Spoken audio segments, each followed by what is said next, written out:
വയനാട്ടിലേക്ക് പോകാം. വയനാട്ടിൽ ചൂരൽ പുഴയിൽ മൃതദേഹം കണ്ടെത്തിയോ എന്നുള്ള കാര്യത്തിൽ ഒരു സംശയം നിലനിൽക്കുന്നുണ്ട്. വാർത്തയുടെ വിവരങ്ങളുമായി റിയാസ് KM അവിടെ നിന്ന് ചേരുന്നുണ്ട്. റിയാസ്, ഇന്നത്തെ രക്ഷാദൗത്യത്തിന്റെ ഏത് ഘട്ടത്തിലാണ് ഇത്തരമൊരു സംശയം ഉയർന്നു വന്നത്? ലിബീഷ്, ചൂരൽ മലഭാഗത്ത് ഉള്ള കടയ്ക്ക് പിറകിലുള്ള വീട് പൂർണ്ണമായും അത് ചെളിയടിഞ്ഞ് പുതഞ്ഞ് കിടക്കുന്ന ഒരു വീടാണ്. അവിടെ നിന്നും ഒരു ദുർഗന്ധം വമിച്ചിരുന്നു. അതിൻ്റെ അടിസ്ഥാനത്തിൽ തെരച്ചിൽ നടത്തുമ്പോൾ എന്തോ ഒരു അവശിഷ്ടം പോലെ തോന്നിച്ചിരുന്നു. അത് മൃതദേഹമാണെന്നൊരു സംശയം ഉടലെടുത്തു. അതിൻ്റെ അടിസ്ഥാനത്തിൽ രക്ഷാപ്രവർത്തകരും സന്നദ്ധ പ്രവർത്തകരും എല്ലാം ചേർന്ന് അവിടെ വിപുലമായ പരിശോധന നടത്തി. JCB ഉൾപ്പെടെ ഹിറ്റാച്ചി ഉൾപ്പെടെ കൊണ്ടുവന്നുകൊണ്ട് അവിടെയുള്ള കോൺക്രീറ്റ് അവശിഷ്ടങ്ങളെല്ലാം നീക്കി പരിശോധന നടത്തി. സ്നിഫർ നായയെയും കൊണ്ട് ഇപ്പോൾ പരിശോധന നടത്തുകയാണ്. ആ ഒരു സാഹചര്യമാണ് ഇപ്പോഴുള്ളത്. നമുക്ക് കാണാം, ഇപ്പോൾ ഈ ഒരു പുഴയുടെ തീരത്ത്, ഈ കൃത്യമായി പറഞ്ഞാൽ ഇതാണ് ചൂരൽപ്പുഴയുടെ തീരത്ത് നിന്നും നേരെ ഇങ്ങോട്ട് വന്നു കഴിഞ്ഞാൽ നമുക്ക് ഈ ഭാഗത്ത് ഇപ്പോൾ ഈ ചൂരൽപ്പുഴയുടെ ഇപ്പുറത്തെ വശത്തേക്ക് ഇവിടെ തകർന്നടിഞ്ഞ വീടുകൾ കാണാം. ഈ ഒരു വീട് നമുക്ക് പൂർണ്ണമായും തകർന്ന തരിപ്പണമായി 2ാം നില മാത്രമുള്ള നിലയിൽ കാണാം.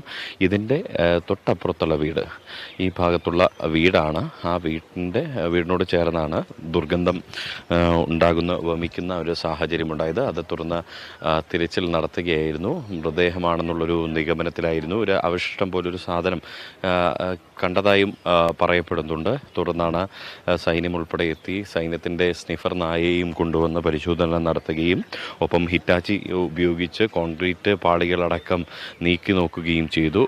ഇവിടെ സ്ട്രക്ചർ അടക്കമുള്ള സംവിധാനങ്ങൾ കൊണ്ടുവന്നിട്ടുണ്ട്. അത് മൃതദേഹമാണെങ്കിൽ അത് കൊണ്ടുപോവുക എന്ന അടിസ്ഥാനത്തിലാണ്. അതായത് ചൂരൽമല ടൗണിലെ കടകളുടെ തൊട്ട് പിറകിലുള്ള വീടാണ് ഇത്. ഈ വീടിൻ്റെ പരിസരത്താണ് ഇത്തരത്തിലൊരു സംശയം ഇപ്പോഴും നിലനിൽക്കുന്നത്. ഇപ്പോഴും പരിശോധന തുടരുകയാണ്. കാരണം സൈനികർ വരുന്നുണ്ട്. ഇപ്പോൾ സൈന്യം വരുന്നൊരു കാഴ്ച നമുക്ക് കാണാൻ സാധിക്കും. ഒന്നങ്ങോട്ട് ആ ഒരു ഭാഗം സൈന്യം വരുന്ന ഒരു കാഴ്ച. സൈന്യത്തിൻ്റെ സ്നിഫർ നായ അവിടെ പരിശോധന നടത്തുന്നുണ്ട്. ഇതിന് അപ്പുറത്തായിട്ട് ഈ ഭാഗങ്ങളെല്ലാം തന്നെ സ്നിഫർ നായയെ കൊണ്ടുവന്ന് പരിശോധിച്ചു കൊണ്ടിരിക്കുകയാണ്. ഒപ്പം തന്നെ ഇതിന് സമാന്തരമായി തന്നെ മണ്ണ് നീക്കിയുള്ള തിരച്ചിലും നടത്തി വരുന്നുണ്ട്. ഇനി അത് മൃതദേഹം അവിടെ ഉണ്ടോ, അതാണോ ദുർഗന്ധം വമിക്കുന്നത്, കാണപ്പെട്ട അവശിഷ്ടങ്ങൾ മൃതദേഹമാണോ തുടങ്ങിയ കാര്യങ്ങളെല്ലാം തന്നെയാണ് പരിശോധിച്ച് വരുന്നത്. റിയാസ് നിൽക്കുന്ന ഭാഗം തന്നെ ശ്രദ്ധിച്ചാൽ അറിയാം, ചെളിയാണ്. കഴിഞ്ഞ ദിവസം മാധ്യമപ്രവർത്തകരടക്കം ചെളിയിൽ പൂണ്ടുപോകുന്ന ഒരവസ്ഥയുണ്ട്. അവിടെ കിണറുകളുണ്ട്, സെപ്റ്റിക് ടാങ്കിനായി എടുത്ത കുഴികളുണ്ട്. സുരക്ഷിതനായി നിന്ന് റിപ്പോർട്ടുകൾ നൽകുക. അതോടൊപ്പം തന്നെ ഇത്തരം വെല്ലുവിളികളെ എങ്ങനെയാണ് അവിടെ രക്ഷാദൗത്യത്തിൽ ഏർപ്പെട്ടിരിക്കുന്നവർ അതിജീവിക്കുന്നത്?